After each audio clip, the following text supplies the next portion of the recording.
Story 1: The Prayer by Melissa.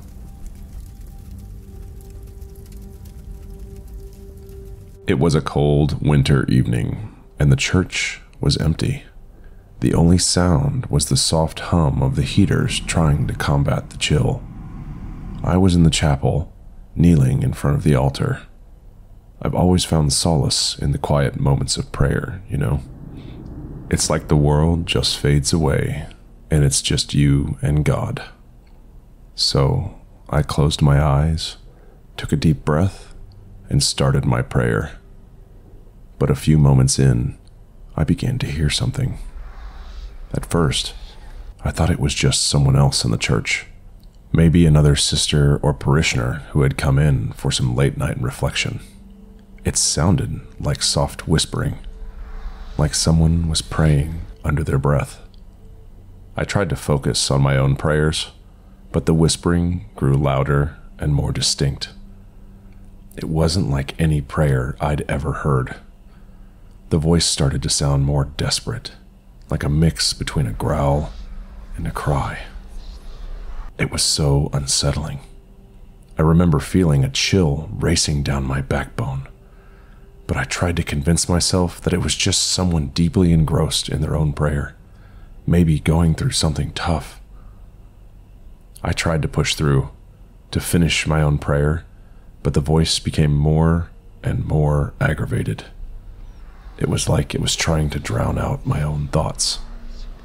I could feel my heart beating so fast, and my palms were sweaty, but I was determined to finish my prayer. I mean, I was in God's house, right? What could possibly harm me there? Finally, I finished my prayer and opened my eyes. And that's when I saw her. An old lady, her skin pale and wrinkled, was kneeling at the pulpit. Her eyes were wide and wild, staring at something I couldn't see. She was the source of the voice. She was chanting something over and over, but it wasn't any prayer I recognized. It sounded ancient, almost tribal. I was frozen in place, unable to move or speak. The old woman continued her chant, her voice growing louder and more frantic. I could see the veins in her neck bulging as she strained to get the words out. Then, as suddenly as it started, she stopped. She slowly turned her head and looked directly into my eyes. Her gaze was piercing, and I felt like she was looking straight into my soul. For a moment, we just stared at each other, neither of us moving or speaking. Then, without a word, she slowly stood up, turned around, and walked out of the chapel. I was left there, shaking and trying to process what the hell had just happened. I never saw the old woman again, and I have no idea who she was or what she was doing in the church that night.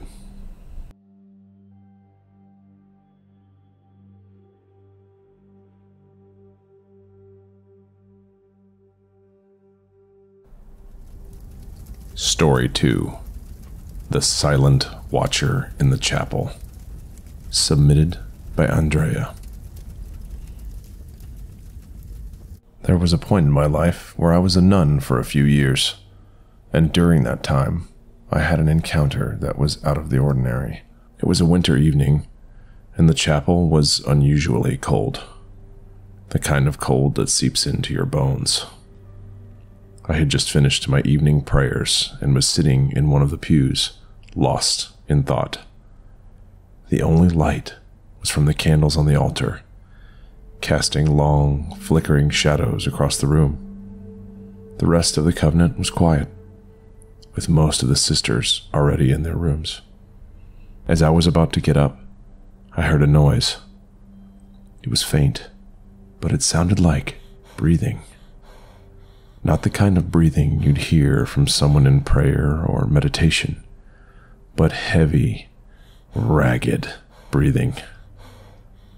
I looked around, thinking maybe one of the older sisters had come in and was having some trouble. But the chapel was empty. Or so I thought. I thought maybe it was just the wind or the old building settling. But then I heard it again. This time, it was accompanied by a soft, dragging sound, like someone pulling something heavy across the floor. I got so nervous. I knew I wasn't alone.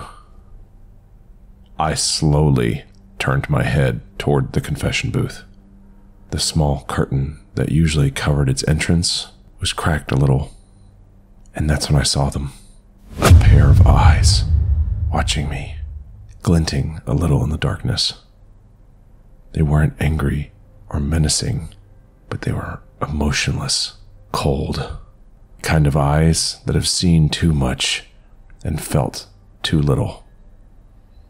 I finally found the courage to stand up, my legs trembling, and I slowly approached the confession booth.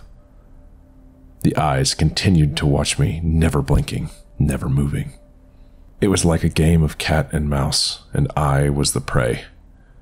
The silence was deafening, and every step felt like an eternity.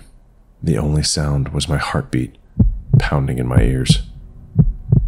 When I reached the booth, the eyes disappeared, and I heard the dragging sound again, moving away from the booth and towards the chapel exit. The local police were called, and they did a thorough search, but again, nothing. The only evidence that someone had been there was a long, dirty drag mark on the chapel floor. The police thought that the intruder had been hiding in the confession booth, maybe even sleeping there, and had been dragging a heavy bag or something.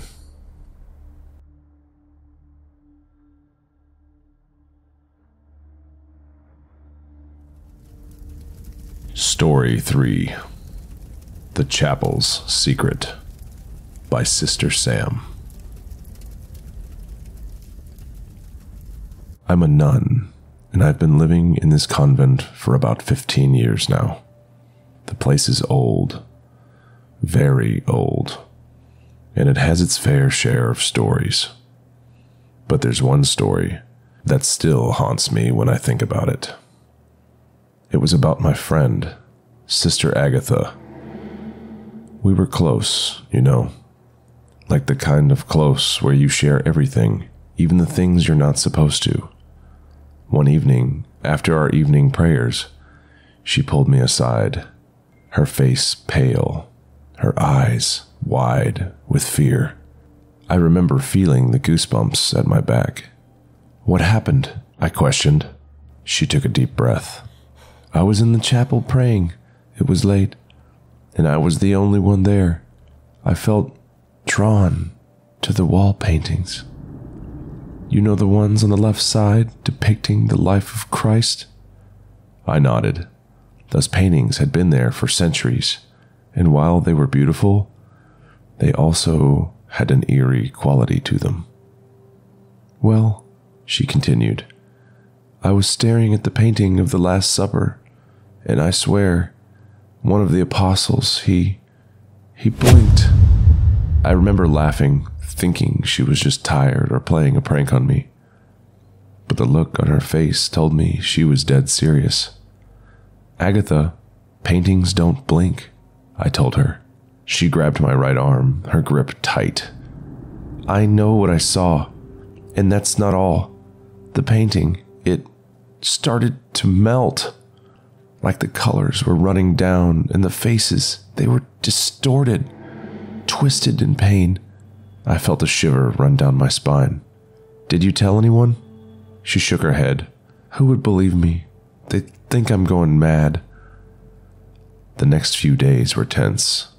Sister Agatha became more withdrawn, jumping at the slightest noise. I tried to comfort her, but she was convinced that something was after her. "It's a warning," she'd whisper. "Something bad is going to happen." And then, one night, it did. I woke up to the sound of the chapel bell ringing. It was 3 a.m. I rushed to the chapel, and there she was, Sister Agatha, standing in front of the paintings, her face pale, her eyes wide with terror. The paintings, they were all melting, the colors running down like blood, the faces twisted in agony.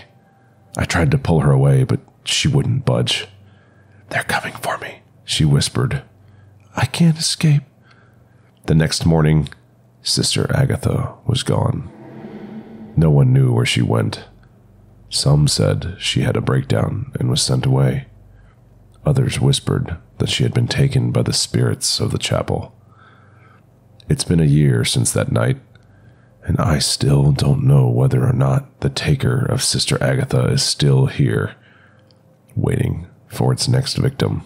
Every time I pass by the chapel, I feel a cold breeze, and I swear I can hear whispers calling out to me. I don't know how much longer I can stay here. I'm scared. Scared that whatever happened to Sister Agatha will happen to me.